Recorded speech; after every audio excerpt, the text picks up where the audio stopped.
Uh, so welcome everyone to the next session of the Second Chennai Symposium. The first talk in this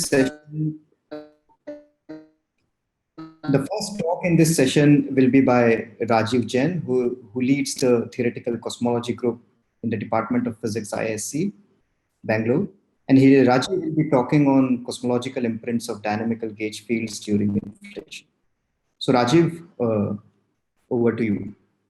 Okay. Good morning, everyone. Thanks, Daud, for the introduction. And let me also take this opportunity to thank Shriram and the other organizers for this opportunity to give a talk at the Second Chennai Symposium. So from now on, I'll be switching off my video just to save some bandwidth. All right, so I'll be talking about cosmological imprints of dynamical gauge fields during inflation. And I will actually try to give you an overview of the various kinds of imprints one can expect if one also has dynamically excited gauge fields during inflation, along with the scalar field, for instance, which drives inflation. All right, so so the outline of the talk is as follows. I'll start with a brief sketch of what kind of imprints one can expect in situations when there are one or more dynamical gauge fields during inflation, essentially by coupling to the background. Such fields are excited during the inflationary background, and I will talk about some of these specific scenarios. And later on, I will focus on two aspects of these signatures of the dynamical gauge fields on which I have worked for a long enough period of time.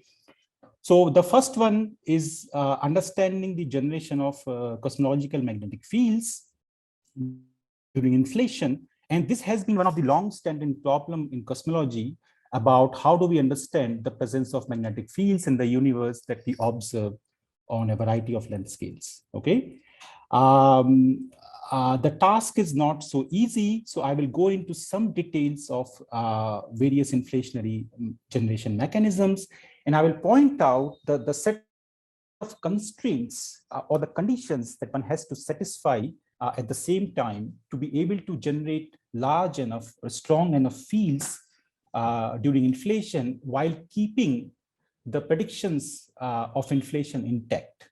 As we know that inflation is strongly constrained by CMB observations on very large scales, and henceforth, any of the mechanisms which do generate magnetic fields during inflation should not affect the predictions of inflation.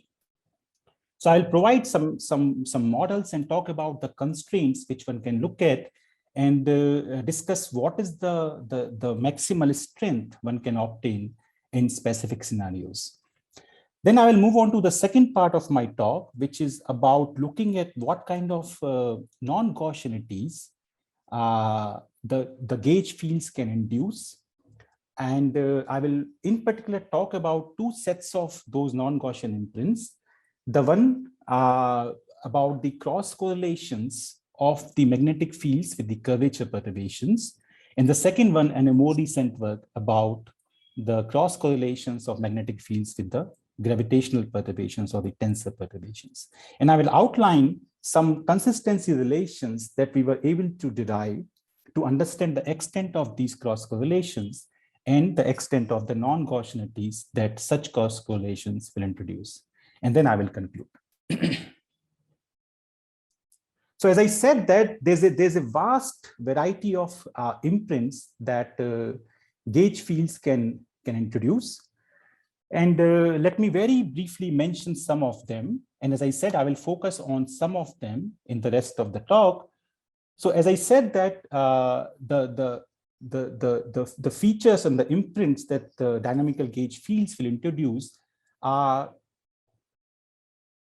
have a very sort of, vast arena in the sense that there's a lot of work which has been done on understanding and analyzing and constraining the imprints of gauge fields during inflation. And there are lots of them. For example, people have constructed models of inflation with gauge fields or vector fields, in which one think of, the gauge field just being a simple U1 gauge field. However, more recently, people have also constructed models of inflation based on the SU2 field, essentially, trying to understand what other phenomenology one can have in these class of models. And there are very distinct predictions of such class of models. At the same time, if the gauge field also takes a web during inflation, that is the vacuum expectation value, one can think of a scenario of an isotropic inflation along the lines of the Bianchi-1 universe, for instance. And then if the background itself is anisotropic, this will lead to anisotropic imprints in the power spectrum. And as we know that there are very stringent constraints on the quadrupole anisotropy of the power spectrum from CMB. At the same time, if you excite gauge fields by coupling to the background, and I will talk about some of these specific couplings in due course, you can generate, you can dynamically excite these gauge fields during inflation, and you can generate and understand the production of, let's say, the magnetic fields during inflation. Depending on the coupling, these magnetic fields could be helical in nature, and they will induce very specific imprints in the CMB, which can be constrained, and henceforth, such scenarios can be constrained. At the same time, once magnetic fields are generated, they will also introduce an induced contribution to the power spectrum and the bispectrum at the higher orders, and henceforth, this will also provide another sort of interesting imprint to look at of such gauge fields. And as I said in the beginning, that there will also be direct cross correlations of these magnetic fields or gauge fields with the primordial perturbations, namely the curvature perturbations and the tensor perturbations.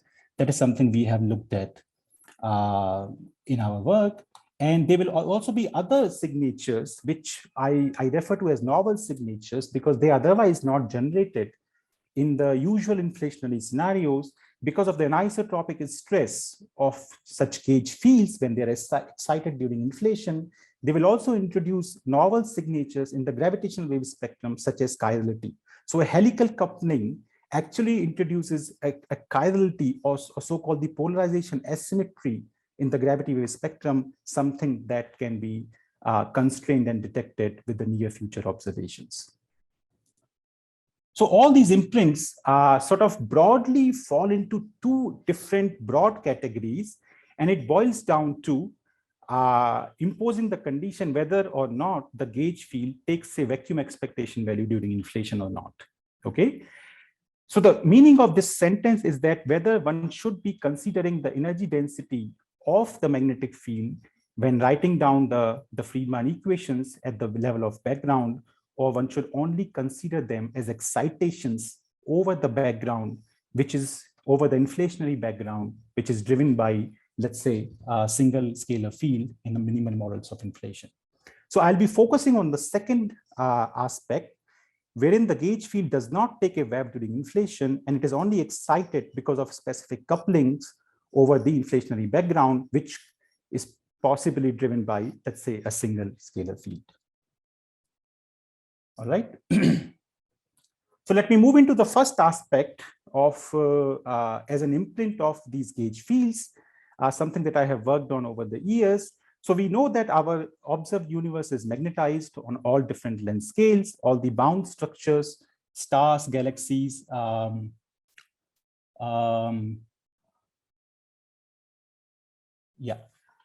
these stars, galaxies, and clusters carry magnetic field of different strength. And about a decade ago, there's also evidence of the presence of weak magnetic fields in the intergalactic medium.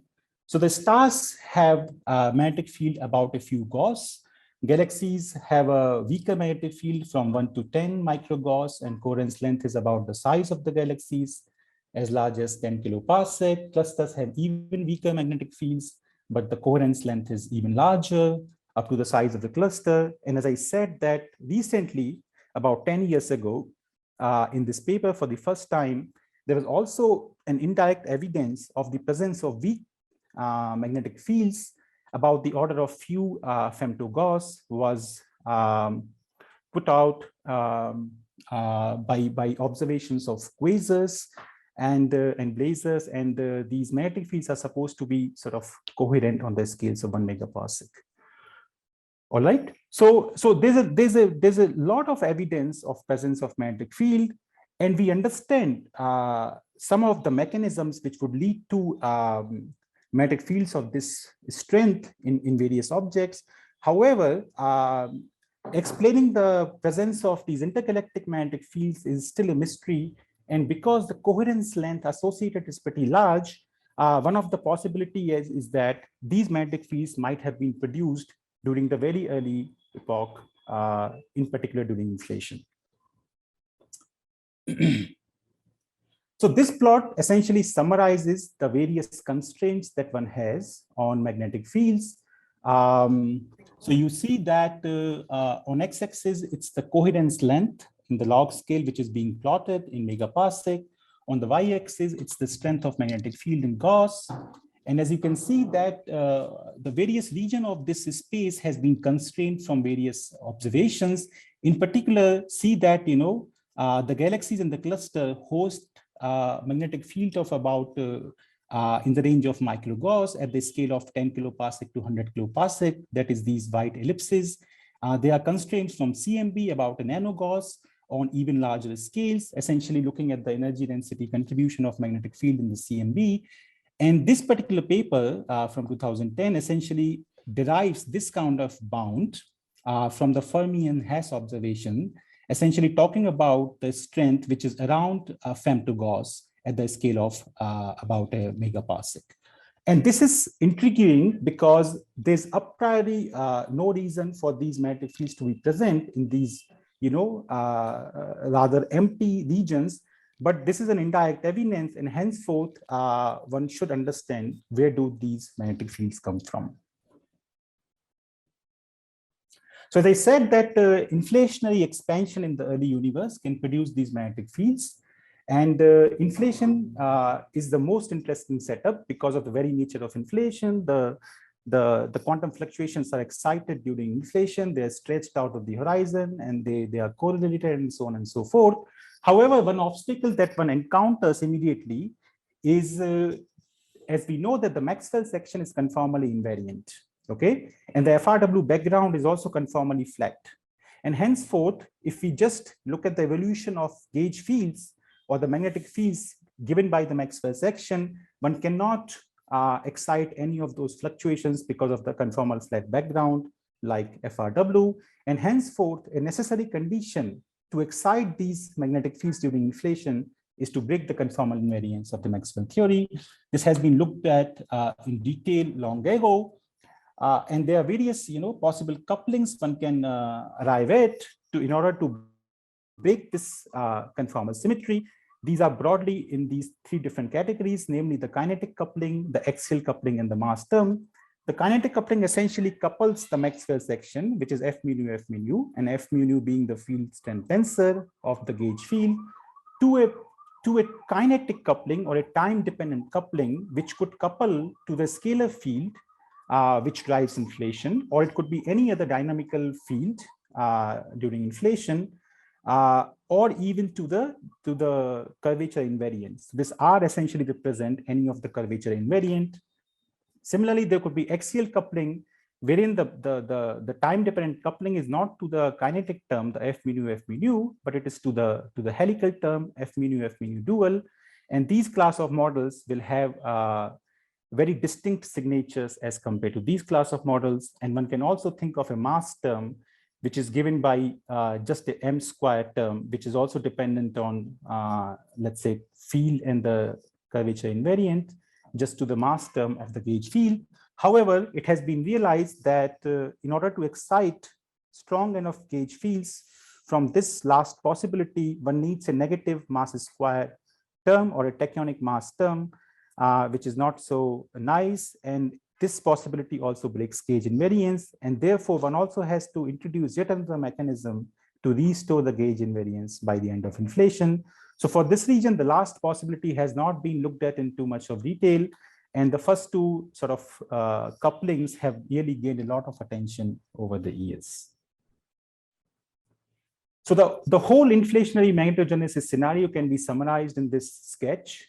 So one essentially, looks at the origin of fluctuations of the electromagnetic field at very early epochs, and these fluctuations do evolve in time. They classicalize, they stretched out by the expansion, and they become the large-scale magnetic fields today, pretty much along the same line of understanding that we have. How do we observe CMB from the tiny quantum fluctuations in the very early universe? So I'll not go into all the details, but these are some nice references to look into. So for the case of the gauge invariant kinetic coupling, one can actually find out the spectrum of the magnetic field by considering simplest couplings, which are just a function of the scale factor during inflation, by this kind of parameterization. And the motivation behind these parameterization is that one can actually compute the spectrum of electric and magnetic fields exactly during inflation. And this is the scaling one gets during inflation. And these parameters take certain values depending on which regime you are in, depending on the coupling. So it turns out that one can actually look at the tilt of the magnetic field spectrum, which is given by 4+2 delta. And delta takes these different values, okay, gamma being this parameter, eta being the conformal time here. And we find that, or one finds that, one can actually obtain a scale invariant spectrum of magnetic field for various values of alpha or gamma. However, it turns out that there are some issues associated with this kind of a simple understanding of magnetic field generated during inflation. Keep in mind that whenever gauge fields are excited, one is not only generating magnetic fields, but also electric fields at the same time. And therefore, one has to worry about the contribution arising from both the magnetic field and the electric field simultaneously. So there are various constraints for any scenario which is successful. One has to impose these set of constraints to arrive at a consistent scenario, and once again, not to affect the nice predictions of inflation. So these constraints can be summarized or divided into these broad categories. The first constraint is arising from the background, and these are named as strong coupling and the back reaction, and I will go into some details of these. And then, as I said, that these contribution arising from the magnetic field will also affect the perturbations, and henceforth, the power spectrum and the bispectrum of the primordial curvature perturbation will also be affected. And therefore, one has to worry about the contribution arising from magnetic fields to the power spectrum and make sure that it stays within the bounds from Planck. One can also think of a very independent constraint arising from the energy scale of inflation, because the Hubble parameter during inflation plays a crucial role in understanding the strength of magnetic fields today, although we have not detected the tensor modes yet. But the hope is that if we detect tensor modes in future, they will constrain the energy scale of inflation, and that will also constrain the extent of magnetic fields one can generate in such scenarios. There's also another constraint arising from the Schwinger effect, and the Schwinger effect essentially is that the strong E fields induces charge particle production, and that also has a set of constraints, but I'll not talk about that. So let me go into quickly the constraints from a strong coupling. As I said, that this is the coupling that we are working with. You couple the kinetic term of the gauge field to the background, and this coupling has to evolve during inflation for the gauge fields to be excited. However, if you also look at the fermionic sector along with the gauge sector, you find that if you canonically normalize the gauge field, the effective coupling, which is the electric charge here, is rescaled by this coupling function.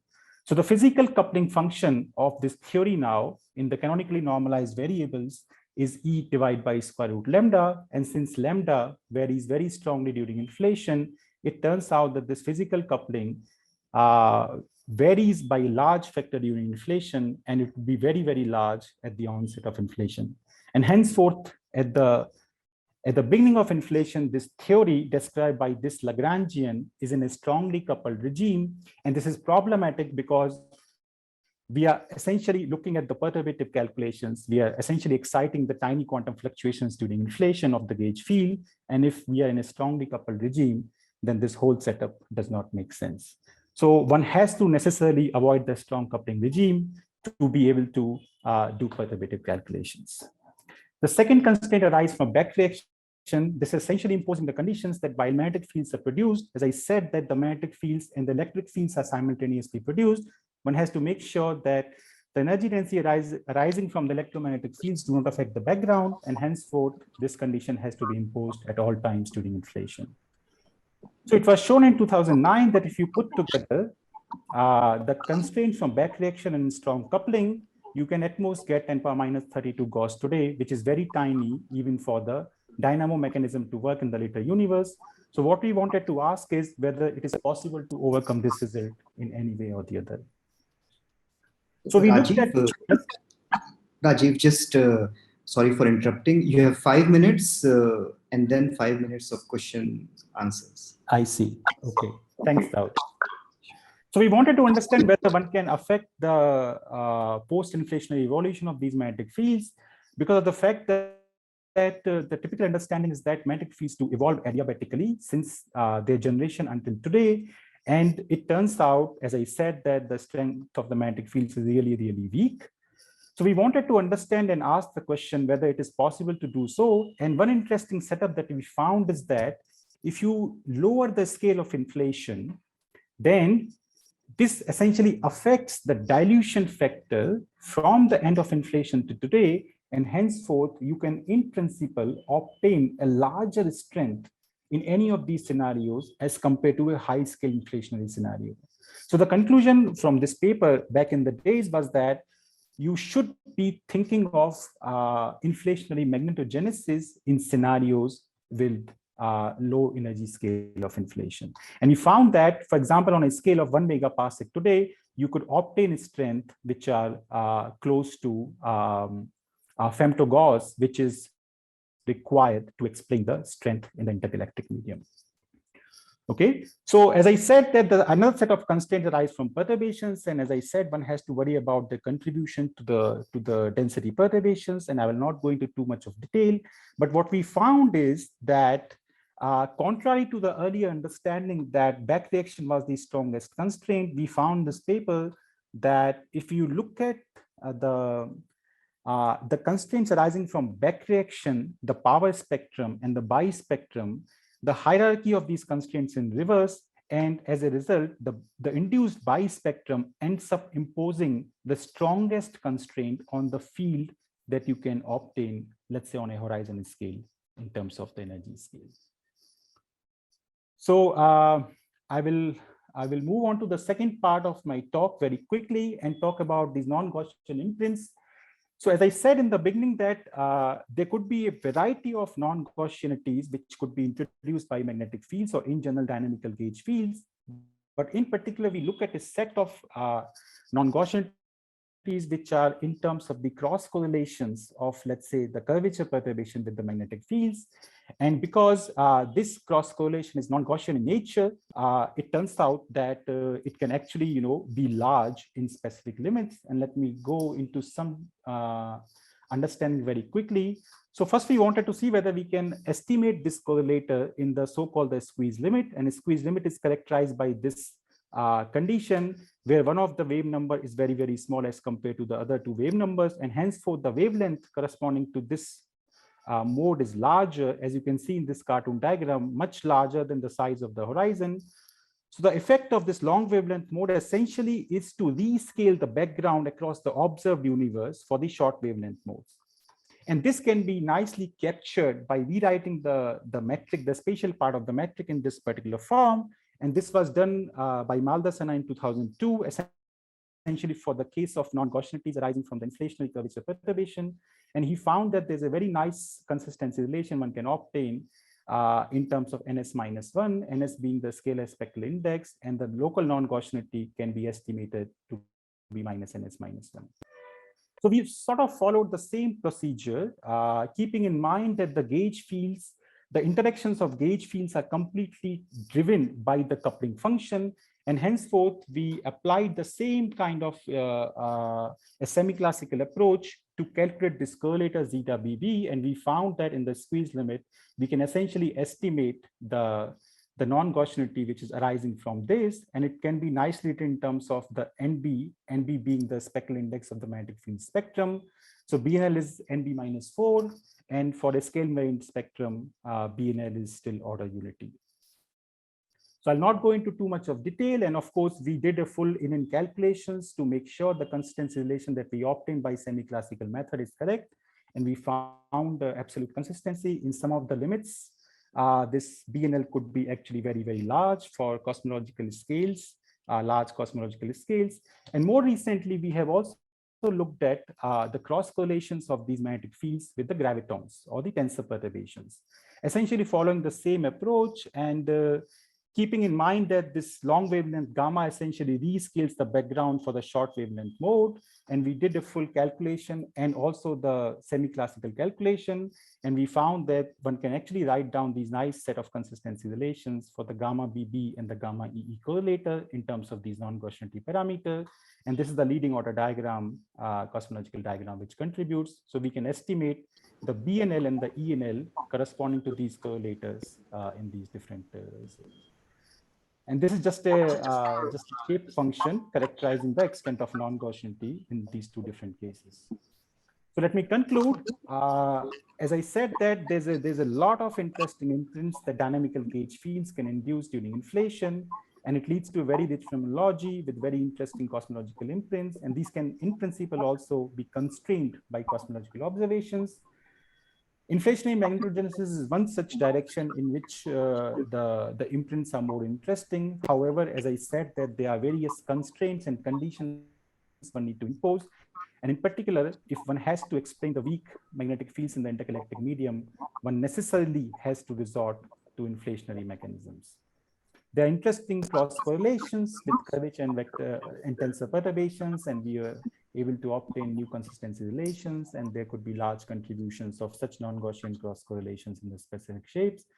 I didn't have time to talk about it, but as I said in the beginning, that due to the anisotropic stress, there could be a secondary background of gravitational waves, and the properties of these induced gravitational waves depend on the coupling, and henceforth, some of these can in principle be detected by upcoming experiments such as LISA and BBO. So cosmological observations in general at present and the future observations have enormous potential to constrain the rich fundamental physics beyond single field inflation that we have in the early universe. So I'll stop here. Thank you very much. Thanks. Thanks, Rajeev, for the nice talk. We have time for some questions. So if you have a question, you could raise your hand or just go ahead and ask. You could also use the chat box. Hello, Rajeev. Yes. Yeah, I'm Devu here. So. Oh, hi. Hello. Yeah, hi. So I just want to know, because when you are talking about this correlation functions, I suppose those are basically for a large wavelength scale, no? So yes, so let me go back there. So as I said that here at the level of this correlator, when I wrote down, there's a priori no relation between K1, K2, and K3. Mm-hmm. But what we found is that before doing the full in calculation, we managed to show that if you are specifically working in the squeeze limit, there's a nice way you can work out the extent of this non-Gaussianity.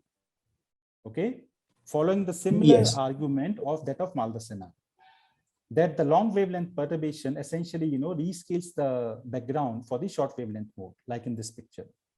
Yes, that I understood. I'm saying, I mean, if you are talking about, so basically when you're saying this the squeeze limit is essentially any one of the mode is very large. No, but in this particular configuration, we take the K1 corresponding to zeta to be large. So you can think of this as a very large scale mode, which has left the horizon much earlier, as compared to the time when the short scale modes corresponding to the gauge field leave the horizon. But if you are talking about short scale gauge field mode, but they will necessarily enter after the end of inflation into the horizon, then probably MHD will no, it's not that scale, Devu. It's not that small. Okay. There is still, you're not in that limit actually.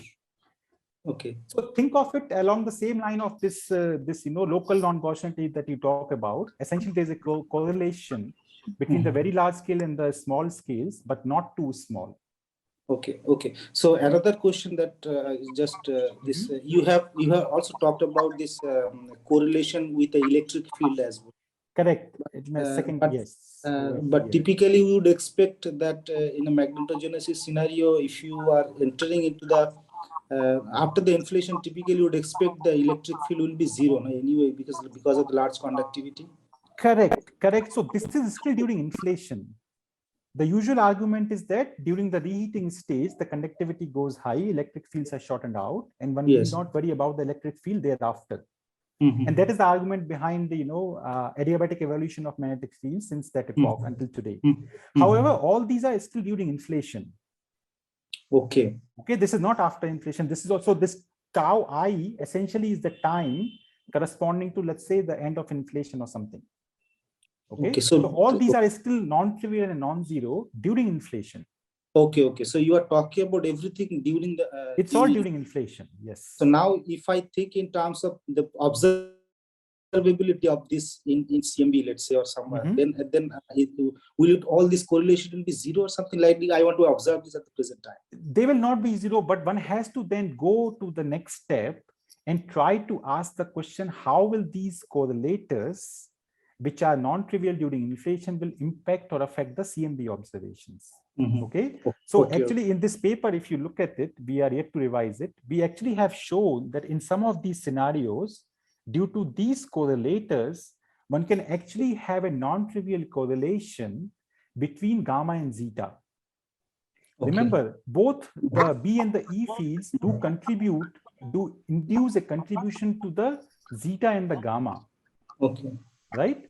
Okay. And henceforth, there actually will be a non-trivial contribution between gamma and zeta.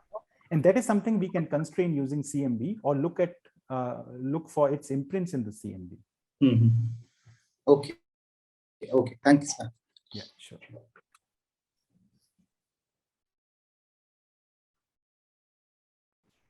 Can you hear me, Rajeev? We'll take a quick question. Amitabh has a question. Amitabh, you want to go ahead? Yeah. Actually, actually, I don't work on cosmology, but since you mentioned this paper of Maldacena, I got curious. So this 3-point function you calculated, for what coupling of the gauge field is this calculation done? So this calculation over here, which I have summarized, is just for the gravitational coupling. Yeah, right? This I understand. Yeah. Yes. So this to the next slide over here, what I have summarized is for the kinetic coupling. When the gauge field is coupled, so let me go back. When the gauge field is coupled kinetically, like this kind of coupling. Okay, okay. To the background by means of this coupling function lambda of phi. Yeah, yeah. So you can see that in this estimate of BNL, the derivatives of lambda do appear. You can see here. It's the same coupling function lambda. Nice. Okay, thanks. Yeah. So, Rajeev will have one last question. Raghu, if it's a quick question, please go ahead and ask.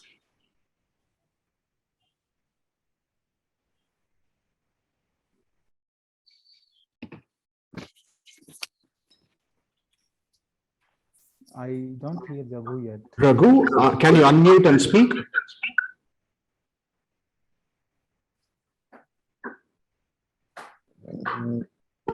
Maybe he's not around. Okay. So fine. Yeah, so I think we proceed. Yeah. Let us thank Rajeev again for the nice talk, and we'll move on to the next. Thank you, Rajeev. Thanks, Doug. I'll stop sharing now.